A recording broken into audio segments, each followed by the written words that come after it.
Hi, this is me, Oton from Nerdimations, and today I'm going to be doing something that I probably haven't done before. Actually, I haven't done this before at all, and that is making a map of the world based on ecoregions. Now, if you are one of the lay people, you probably don't know what an ecoregion is. It's basically where an ecosystem operates, or at least that's what I think it is. Or more poetically, and even more for the layperson, it's what if nature drew the borders. Apparently, nature isn't very good at drawing borders, as this is what we get. Honestly, like this stuff, even an American election and map makers could not conceive, and that's saying something. But I'm going to give some faith to this map and see if actually an ecoregions app, if applied to our real world, would actually work. And also, you get to see a speed paint of it. Cool, I know. And we're starting with Africa. Okay. Very, very difficult, I know.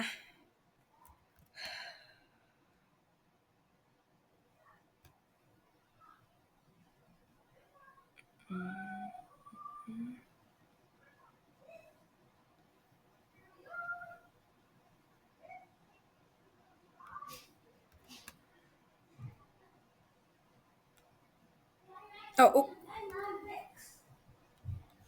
okay, so, yeah, this is gonna take a while.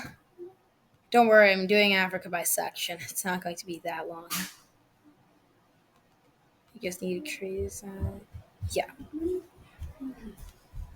And that's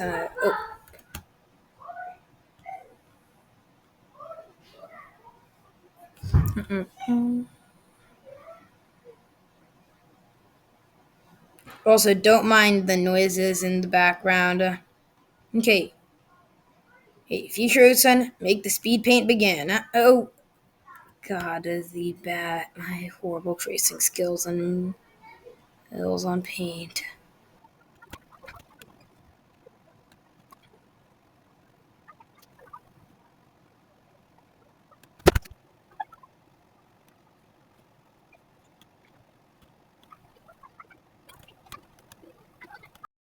Okay, so it's done.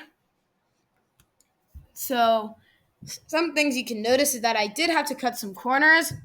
Whereas like the borders are all pretty simplified, but also you'll notice that places like Namibia have multiple ecoregions, and this is because I knew that these states as singular or countries would not be feasible. Meanwhile, in the east, that is slightly better. But now it's time we begin Central Africa, which is kind of a mess. But Future Ocean, once again, begin the speed paint.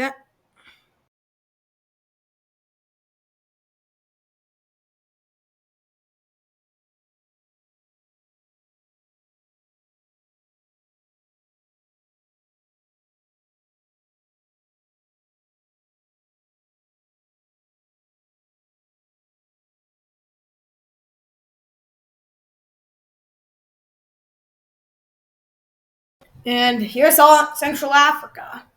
I know, a bit of a mess, as I said.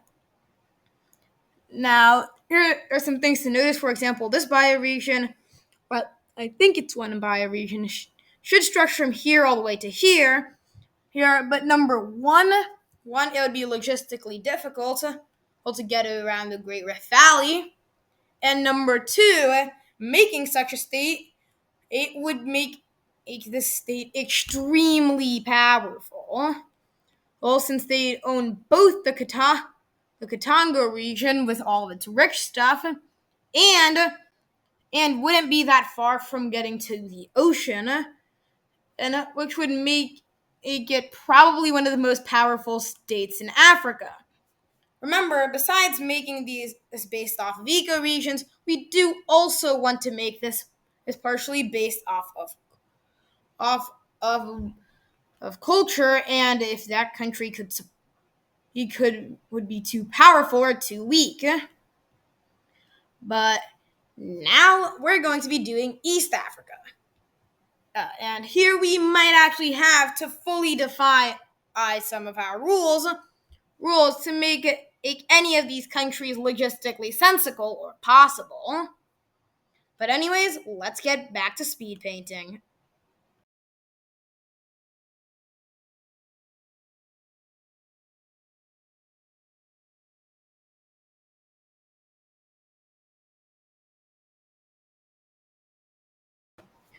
Okay, that's Eastern Africa. I think that was probably going. It's probably going to be the fastest paint of all the speed paints we're going to be doing today. Honestly, East Africa was pretty simple. Well, but the main issue was around Ethiopia. You see, um, Ethiopia's mountains are wrinkly. Honestly, that's the same thing with everything that is mountainous on this map. They look like a mess. And since we're making international borders, we need to simplify them a little bit. And this is the result. This area, I think, in these two states would be pretty good for specifically the cultures of southern Ethiopia. This western edge, I'm not exactly sure what it will be inhabited by.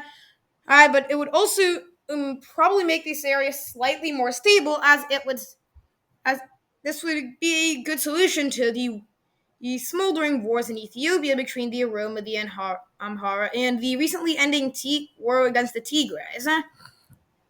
Also, Djibouti gets overpowered in this one. But the next one is probably going to be our hardest, West Africa. Not because of the messy borders, but rather because of how few there are and how ethnically diverse this region is. So I'm probably going to have to make a lot of cuts and divisions in this area. But anyways, speed paint begins.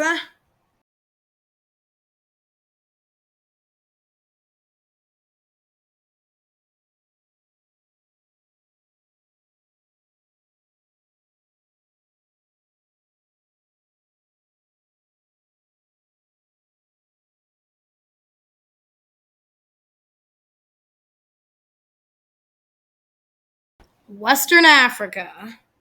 I know, it's beautiful. Especially beautifully simple for how much was going in my head about where the borders should be. Yeah.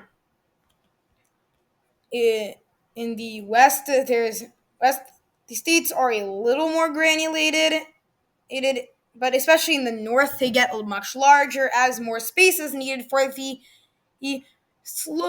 much more barren regions. I kind of regret making the state eight, which is supposed to, I think, be Timbuktu, or is that here? I can't tell. But I do think that maybe some of these countries might have to go in later parts of this word map. Oh, and also I forgot to draw the coast of Sudan. And still, I think that I did pretty well on this. Not as well as I did everywhere else. Also, but this one is a little more based off of cultures, and you can even see peoples like the Hausa, uh, and their territories on this map. But anyways, our final section is Northern Africa, and it's probably going to be actually the easiest of them all because these states are already stable and already okayly based on their geography. But uh, no, with no further ado, let's finish the speed paintings.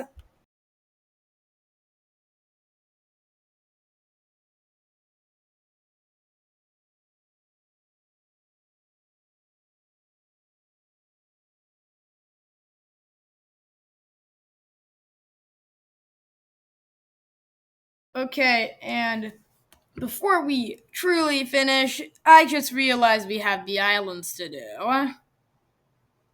Don't worry, we're simply just going to do them.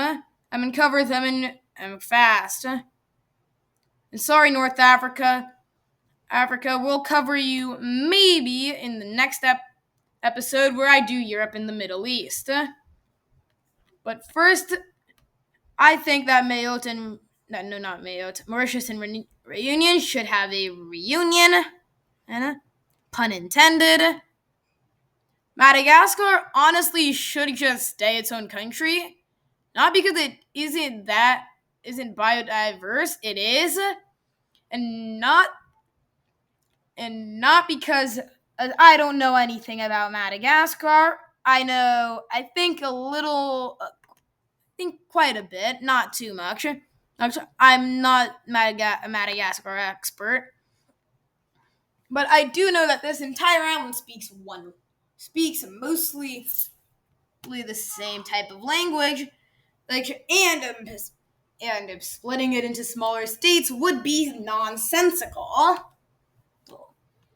as unlike bigger islands like Africa. Even if I separated Madagascar, there would probably be a strong movement and to unite the island, and so work exchanging that would be useless. Next, the Sao Tome and Principe and the island of Equatorial Guinea. They just this just goes to whatever this state is, probably Equatorial Guinea, and Sao Tome and Principe still stays. And finally, Cabo Verde. They get to stick around, and I don't think Cabo Verde is even that different from island to island. So, and I can't tell because the resolution even here gets bad. So I'm just going to make it its own country. Anyways, thank you for watching. Here is the complete map of Africa without the background. And goodbye. So don't forget to like and subscribe, or else you will not see me again.